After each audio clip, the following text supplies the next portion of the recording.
Magandang gabi po sa inyong lahat mga kakosa. Ngayong araw po ay meron tayong i-repair na electric kettle o yung initan ng tubig.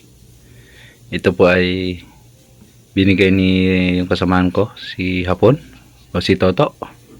Ewan ko, napulot niya yata to tapos ayaw na gumana. So ngayong araw po ay hindi tayo pumasok dahil masama ang pakiramdam natin. So dito na lang pagdiskitahan natin kung bakit ayaw gumana. Wala daw power o hindi umiilaw to. Tsaka ayaw uminit yung tubig. So ayan ang gagawin natin. So dito mga kakosay, hindi naman lahat sa walang ilaw ito ay hindi na gumagana. Minsan yung ilaw niya hindi gumagana pero umiinit. So titingnan natin kung ano ang dahilan kung bakit ayaw gumana. So meron tayo ditong extension, testing natin. Ito po ay may kuryente, may power to. So i-check natin sa gamitin natin ng tester. Meron tayong tester dito. Meron pa akong gagawin dito na tinapon din. Nakita ko sa basuran, bitbit ng kabayan. Kinuha ko. Sayang din eh. So ayaw din gumana. So dito muna tayo mag-focus mga kakosa. So check natin kung may power to. Pakita ko sa inyo. Pasensyahan nyo na yung boses ko. Talagang masama ang pakiramdam ko mga kakosa. Testing natin. Gumamit tayo ng analog. So i-set natin sa AC. Sa 220 dahil 220 tayo. Tingnan nyo yung palo.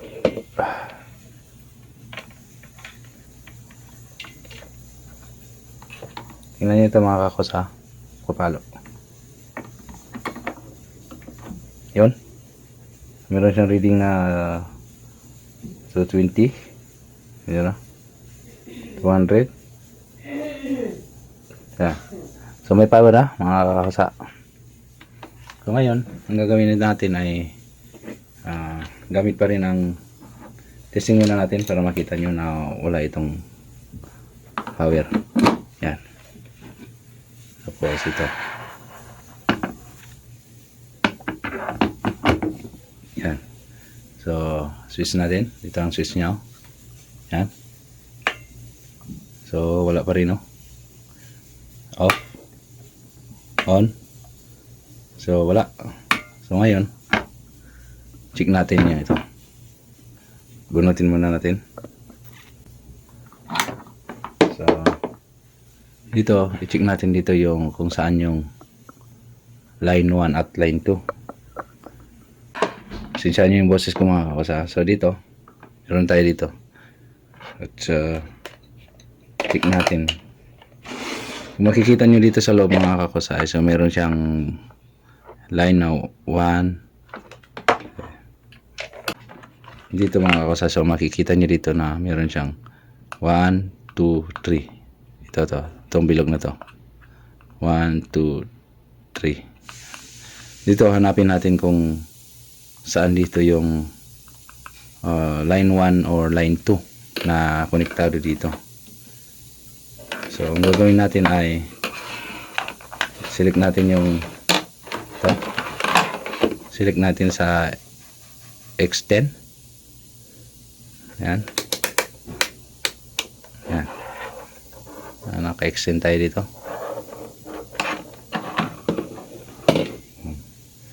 So madulas yung table ko mga kakosa. So dito yung isang test rod connect natin din doon. Tapos yung isa naman itong black ay connect natin dito. Tingnan nyo yung palo nito ha. Yun. Pumalo di ba? So ibig sabihin yung ito dito. Ito ay konektado dito. Dito. Itong isa. Ano, tingnan nyo ulit ha. Ayan.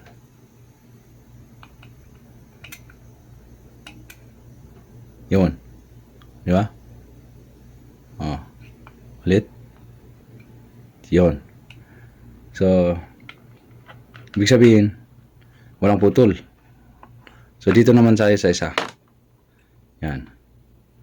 So, connect din natin sa kabila. Dahil dito yung kanina, so ibig sabihin dito sa pangalawa. Tingnan nyo ulit yun, ha. Nakakonect yun na isa. Dito. So, yun. So, wala. So, ibig sabihin baka may putol dito. Wala. Yan. So, ayaw gumana. Yan. So, ngayon, check muna natin yung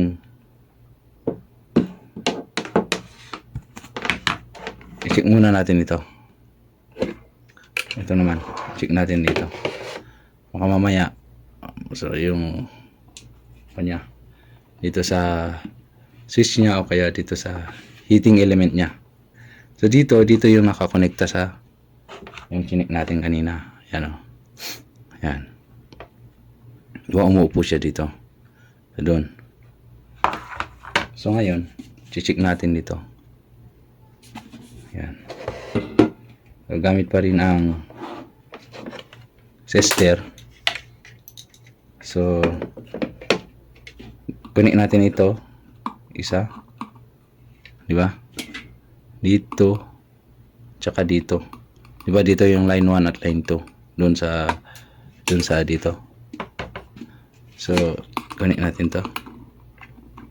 Yan. Yan. Tapos, so, ayan mga kakasa. Yan. Zero muna natin. Calibrate muna natin. Dapat naka-zero siya. Yan. Hindi naman yung... So, ngayon sabi ko, connect natin to dito. Yung isa. Tapos yung isa naman doon. Yan. Ayan siya. Itin natin. Tapos, tingnan nyo ulit yung ito. Tingnan nyo to. Mas importante, pumalo siya. Palo lang tayo dito. Tapos, i-switch on natin. Yun. Pumalo, di ba? Yan. Off. Yan. On. Yun. Off. On ko. Makita nyo yan? I-on ko. Yun. Off. Off. Ibig sabihin, goods to. So, ang problema talaga dito. Dito siya. Yan. So, ngayon, ang gagawin natin ay baklasin natin to. Ito ang karamihan talaga na sira ng mga electric kettle. So, meron tatlo dito.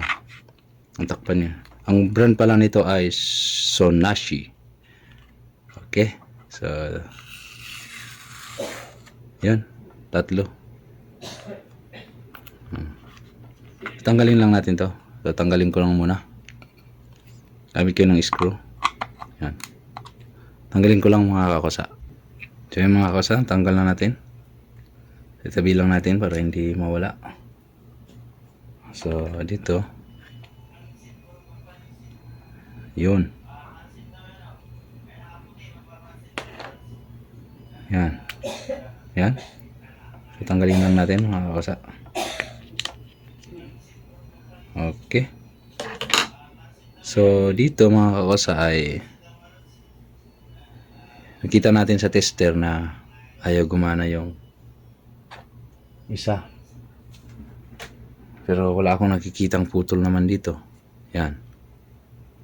So, maaaring itong wire sa loob. So, check ulit natin. Para sigurado. Ayan.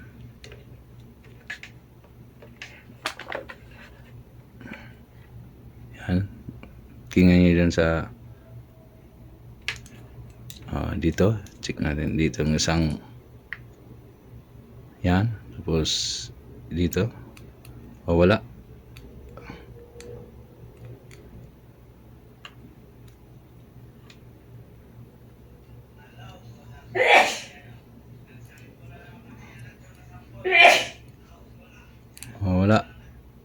So sa kabila, dito tayo. Oh, gumana yun sa kabila. Oh. Itong isa ang wala. So ito nga ang problema. Oh. So maaari na putol ang wire. Testing ko muna. Ayan mga kakasa. So dahil maiksi lang naman to, papalitan ko na lang. Palit natin to. So dito putulin ko na lang dito para makuha pa rin to. Sayang din yun, no? Yung mga ganito nya. I-tape na lang natin. Putulin natin dito. Putulin din natin dito. Titingnan natin kung may continuity. Dahil dito sa Saudi ay ganito ang style ng saksakan. Tingnan nyo, tatlo ano. Dito sa Saudi ang ganyan. Para magamit pa rin natin to, putulin na lang natin dito. Tapos dugtong natin to. So idugtong ko lang muna mga kakasa. So ayan mga kakasa, pinutol na natin. Yan. Ito yung kaputol niya. So sabi ko kanina, dudugtungan natin ng ibang wire dahil wala nga ito. So ngayon check natin kung meron na siya dito banda. So yung isa, ito yung wala, yung kulay ito na ito. Yan. Tapos yun. Yan o. So tingnan natin. Tingnan nyo yung ito, yung papalo. So ayun, pumalo na siya. So yung isa, yan. Kali muna natin isa. Ito naman sa kulay blue. Ito yung kanina yung wala. Dito tayo sa kulay blue. Ito. Yun, pumalo. Ibig sabihin, ito talaga yung sira. Bukan natin ulit i-check to. Yan. Maaring dito banda ang sira. So sana naman hindi dito para magamit pa natin to. So ito, binalatan ko na. Ito yung wala kanina, yung kulay violet. So check natin. Testing isa. Yan yung wire na to. Yan. Yung isang wire ito. Yan. Higit natin.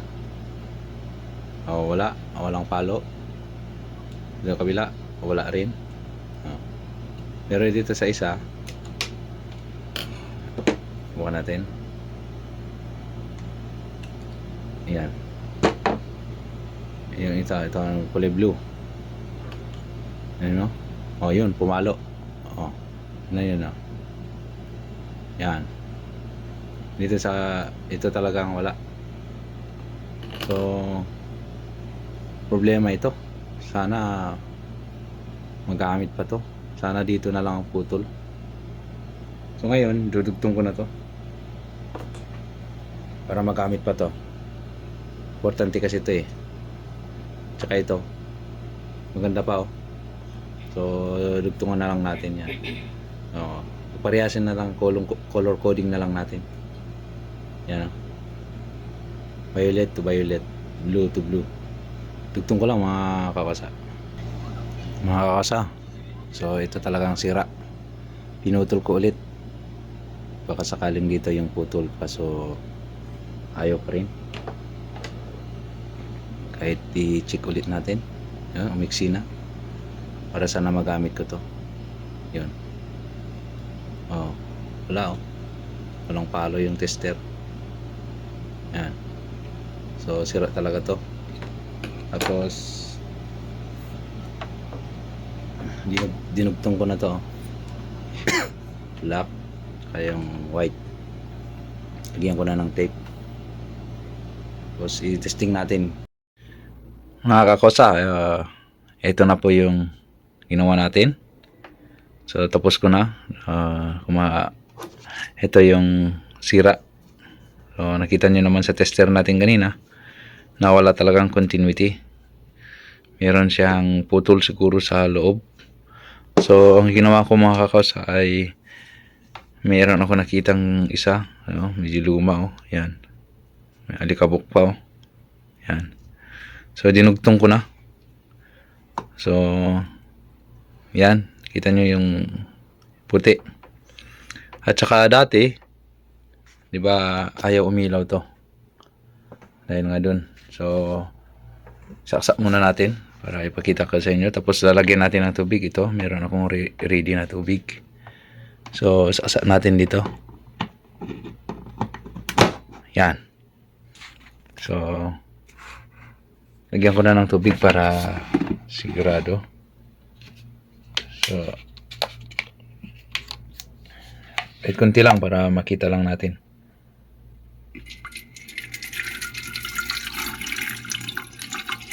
Yun. So dati ayaw umilaw nga. So ngayon testing natin. Yan. So yan, yun ang 1. So switch on natin. Yun. Kita nyo naman na umilaw na. So tingnan natin kung kukulo yung tubig. Yan. Kung sana marinig nyo sa video.